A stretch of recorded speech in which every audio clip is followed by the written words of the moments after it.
जय माता की। तो भक्तों, आज नवरात्रि के 5वें दिन दुर्गा सप्तशती के अध्याय 8 और अध्याय 9 का श्रवण करेंगे। सप्तशती के पाठ से साधक की हर कामना माता रानी पूर्ण करती हैं। तो सुनिए दुर्गा सप्तशती अध्याय 8 को। रक्तबीज वध। महर्षि मेघा ने कहा, चंड और मुंड नामक असुरों के मारे जाने से और बहुत सी सेना के नष्ट हो जाने से असुरों के राजा प्रतापी शंभु ने क्रोध युक्त होकर अपनी संपूर्ण सेना को युद्ध के लिए तैयार होने की आज्ञा दी। उसने कहा, अब उदयुद्ध नामक 86 असुर सेनापति अपनी सेनाओं के साथ युद्ध के लिए जाएं और कंबु नामक 84 सेनापति भी युद्ध के लिए जाएं और कोटिवीर्य नामक 50 सेनापति और धौम्र कुल नाम के 100 सेनापति प्रस्थान करें। कालक, दोहद, मौर्य और काल के यह दैत्य भी मेरी आज्ञा से सजकर युद्ध के लिए कूच करें। भयानक शासन करने वाला असुरों का स्वामी शुंभ इस प्रकार आज्ञा देकर बहुत बड़ी सेना के साथ युद्ध के लिए चला। उसकी सेना को अपनी ओर आता देखकर चंडिका ने अपनी धनुष की टंकोर से पृथ्वी और आकाश के बीच का भाग गुंजा दिया। हे राजन, इसके पश्चात देवी के सिंह ने दहाड़ना आरंभ कर दिया और अंबिका के घंटे के शब्दों ने उस ध्वनि को और भी बढ़ा दिया। धनुष की टंकोर, शेर की दहाड़ और घंटों के शब्द से पृथ्वी और आकाश के बीच का भाग गूंज उठा और इसके साथ ही देवी ने अपने मुख को और भी भयानक बना लिया। ऐसे भयंकर शब्द को सुनकर राक्षसी सेना ने देवी तथा सिंह को चारों ओर से घेर लिया। हे राजन, उस समय दैत्यों के नाश के लिए और देवताओं के हित के लिए ब्रह्मा, शिव, कार्तिकेय, विष्णु तथा इंद्र आदि देवों की शक्तियां जो अत्यंत पराक्रम और बल से संपन्न थी, उनके शरीर से निकलकर उसी रूप में चंडिका देवी के पास गई। जिस देवता का जैसा रूप था, जैसे आभूषण थे और जैसा वाहन था, वैसा ही रूप, आभूषण और वाहन लेकर उन देवताओं की शक्तियां दैत्यों से युद्ध करने के लिए आई। हंस युक्त विमान में बैठकर और रुद्राक्ष की माला तथा कमंडलू धारण करके ब्रह्मा जी की शक्ति आई। वृषभ पर सवार होकर, हाथ में त्रिशूल लेकर, महानाग का कंगन पहनकर और चंद्ररेखा से भूषित होकर भगवान शंकर की शक्ति महेश्वरी आई और मोर पर आरूढ़ होकर हाथ में शक्ति लिए दैत्यों से युद्ध करने के लिए कार्तिकेय जी की शक्ति उन्हीं का रूप धारण करके आई। भगवान विष्णु की शक्ति गरुड़ पर सवार होकर शंख, चक्र, सारंग, गदा, धनुष तथा खंग हाथ में लिए हुए आई। श्री हरि की शक्ति बारह का शरीर धारण करके आई और नरसिंह के समान शरीर धारण करके उनकी शक्ति नरसिंगी भी आई। उसकी गर्दन के झटकों से आकाश के तारे टूट पड़े थे और इसी प्रकार देवराज इंद्र की शक्ति ऐन्द्री भी ऐरावत के ऊपर सवार होकर आई। पश्चात इन देव शक्तियों से घिरे हुए भगवान शंकर ने चंडिका से कहा, मेरी प्रसन्नता के लिए तुम शीघ्र ही इन असुरों को मारो। इसके पश्चात देवी के शरीर में से अत्यंत उग्र रूप वाली और सैकड़ों गिद्धड़ियों के समान आवाज करने वाली चंडिका शक्ति प्रकट हुई। उस अपराजिता देवी ने धूमेल जटा वाले भगवान श्री शंकर जी से कहा, हे प्रभु, आप मेरी ओर से दूत बनकर शुंभ और निशुंभ के पास जाइए और उन अत्यंत गर्विले दैत्यों से कहिए तथा उनके अतिरिक्त और भी जो दैत्य वहां युद्ध के लिए उपस्थित हो, उनसे भी कहिए, जो तुम्हें अपने जीवित रहने की इच्छा हो तो त्रिलोकी का राज्य इंद्र को दे दो। देवताओं को उनका यज्ञ भाग मिलना आरंभ हो जाए और तुम पाताल को लौट जाओ। किंतु यदि बल के गर्व से तुम्हारी लड़ने की इच्छा हो तो फिर आ जाओ। तुम्हारे मां से मेरी योगिनियां तृप्त होंगी। चूंकि उस देवी ने भगवान शंकर को दूत के कार्य में नियुक्त किया था, इसलिए वह संसार में शिवदूती के नाम से विख्यात हुई। भगवान शंकर से देवी का संदेश पाकर उन दैत्यों के क्रोध का कोई आर पार न रहा और वह जिस स्थान पर देवी विराजमान थी वहां पहुंचे और जाने के साथ ही उस पर बाणों और शक्तियों की वर्षा करने लगे। देवी ने उनके फेंके हुए बाणों, शक्तियों, त्रिशूल और फरसों को अपने बाणों से काट डाला और काली देवी उस देवी के साथ आगे खड़ी होकर शत्रुओं को त्रिशूल से विदीर्ण करने लगी और खटवांग से कुचलने लगी। ब्राह्मणी जिस तरफ दौड़ती थी उसी तरफ अपने कमंडल का जल छिड़क कर दैत्यों की वीर्य व बल को नष्ट कर देती थी और इसी प्रकार महेश्वरी त्रिशूल से, वैष्णवी चक्र से और अत्यंत कोप वाली कुमारी शक्ति द्वारा असुरों को मार रही थी और ऐन्द्री के बाजू के प्रहार से सैकड़ों दैत्य रक्त की नदियां बहाते हुए पृथ्वी पर सो गए।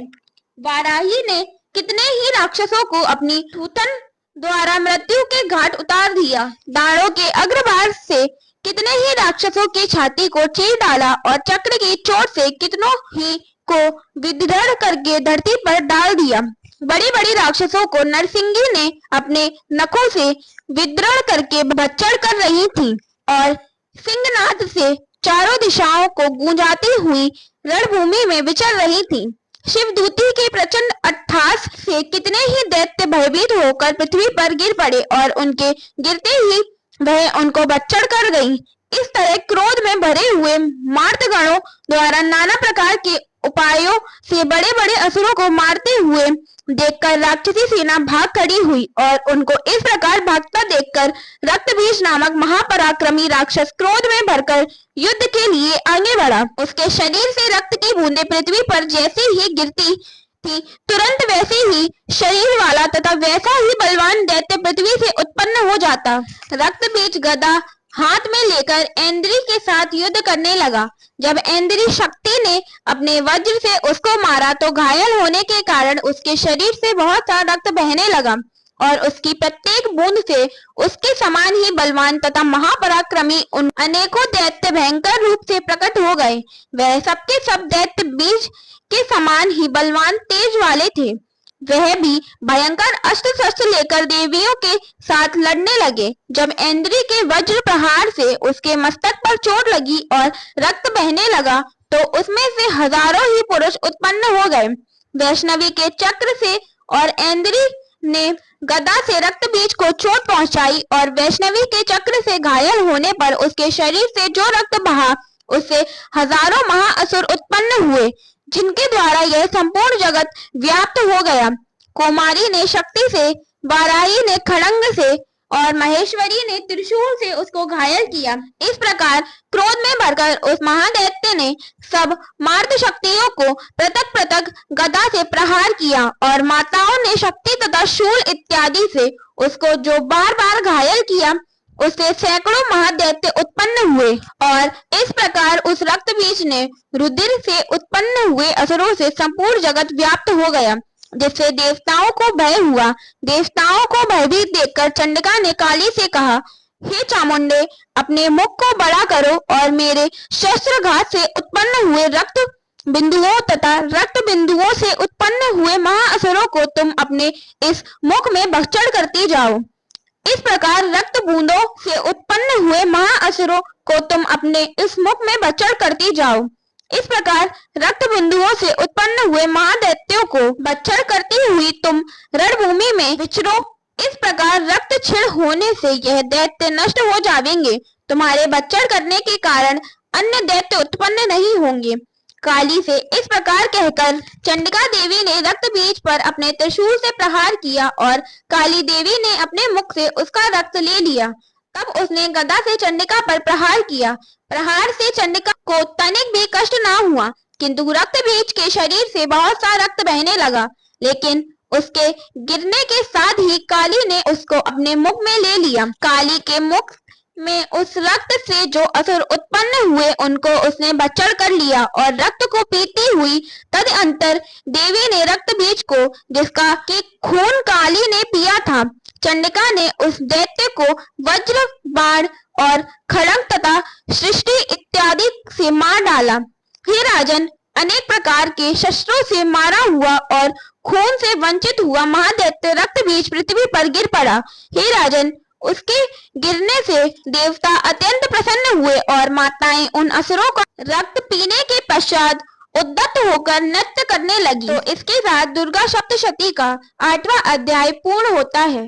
जय माता दी। तो सुनते हैं देवी दुर्गा द्वारा निशुंभ वध की कथा। सुनिए। 9वां अध्याय निशुंभ वध।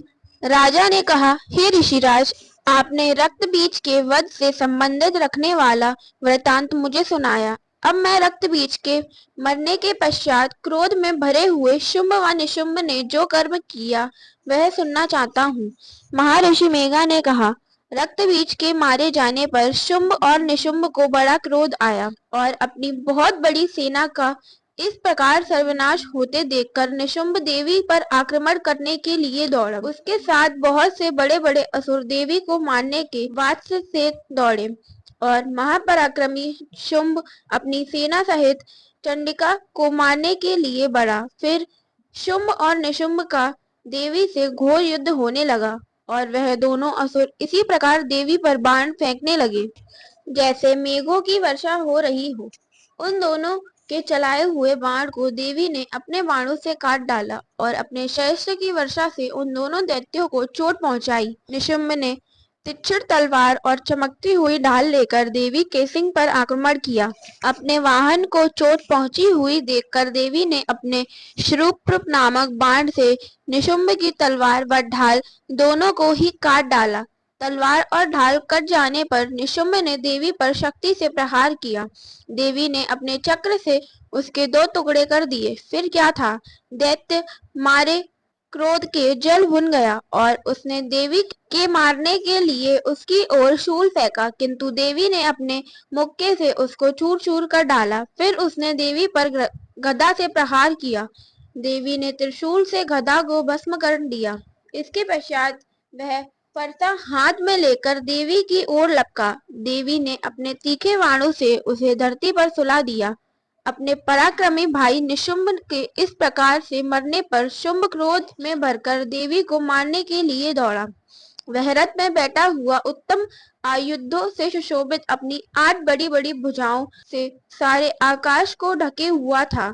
निशुंभ को आते हुए देखकर देवी ने अपना शंख बजाया और धनुष की टंकोर का भी अत्यंत दुस्साह शब्द किया। साथ ही अपने घंटे से शब्द से, जो कि संपूर्ण दैत्य सेना के तेज को नष्ट करने वाला था, संपूर्ण दिशाओं को व्याप्त कर दिया। इसके पश्चात देवी के सिंह ने भी अपनी दहाड़ से, जिसे सुन बड़े बड़े बलवानों को मद चूर चूर हो जाता था, आकाश, पृथ्वी और दशों दिशाओं को पूरित कर दिया। फिर आकाश में उछलकर काली ने अपने दांतों तथा हाथों को पृथ्वी पर पटका। उसके ऐसा करने से ऐसा शब्द हुआ जिससे कि उससे पहले के सारे शब्द शांत हो गए। इसके पश्चात शिवदूती ने असुरों के लिए भय उत्पन्न करने वाला अट्टहास किया, जिसे सुनकर सब दैत्य धर्र उठे और शुंभ को बड़ा क्रोध हुआ। फिर अंबिका ने उसे, अरे दुष्ट, खड़ा रहे कहा तो आकाश से सभी देवता जय हो बोल उठे। शुंभ ने वहां आकर ज्वालाओं से युक्त एक अत्यंत भयंकर शक्ति छोड़ी, जिसे आते देखकर देवी ने अपनी महोलका नामक शक्ति से काट डाला। हे राजन, फिर शुंभ के सिंहनाद से तीनों लोग व्याप्त हो गए और उसकी प्रतिध्वनि से ऐसा घोर शब्द हुआ जिसने इससे पहले के सब शब्द को जीत लिया। शुंभ के छोड़े बाणों को देवी ने और देवी के छोड़े बाणों को शुंभ ने अपने बाणों से काट सैकड़ों और हजारों टुकड़ों में परिवर्तित कर दिया। इसके पश्चात जब चंडिका ने क्रोध में भर शुंभ को त्रिशूल से मारा तो वह मूर्छित होकर पृथ्वी पर गिर पड़ा। जब उसकी मूर्छा दूर हुई तो वह धनुष लेकर आया और अपने बाणों से उसने देवी, काली तथा सिंह को घायल कर दिया। फिर उस राक्षस ने 10,000 भुजाएं धारण करके चक्र आदि आयुधों से देवी को आच्छादित कर दिया। तब भगवती दुर्गा ने कुपित होकर अपने बाणों से उन चक्रों तथा बाणों को काट डाला। यह देखकर निशुंभ हाथ में गदा लेकर चंडिका को मारने के लिए दौड़ा। उसके आते ही देवी ने तीक्ष्ण धार वाले खड्ग उसकी गदा को काट डाला। उसने फिर त्रिशूल हाथ में ले लिया। देवताओं को दुखी करने वाले निशुंभ को त्रिशूल हाथ में लिए हुए आता देखकर चंडिका ने अपने शूल से उसकी छाती पर प्रहार किया और उसकी छाती को चीर डाला। शूल विदृढ़ हो जाने पर उसके छाती में से एक उस जैसा ही महापराक्रमी दैत्य ठहर जा कहता हुआ निकला। उसको देखकर देवी ने बड़े जोर से ठहाका लगाया। अभी वह निकलने भी ना पाया था कि उसका सिर अपनी तलवार से काट डाला। सिर के कटने से साथ ही वह पृथ्वी पर गिर पड़ा। तदयंतर सिंह दहाड़ दहाड़ कर असुरों का भक्षण करने लगा और काली शिवदूती भी राक्षसों का रक्त पीने लगी। कुमारी की शक्ति से कितने ही महादैत्य नष्ट हो गए। ब्रह्मा जी के कमंडल के जल से कितने ही असुर समाप्त हो गए। कई दैत्य महेश्वरी के त्रिशूल से विदृढ़ होकर पृथ्वी पर गिर पड़े और कई वाराही के प्रहारों से छिन्न भिन्न होकर धराशायी हो गए।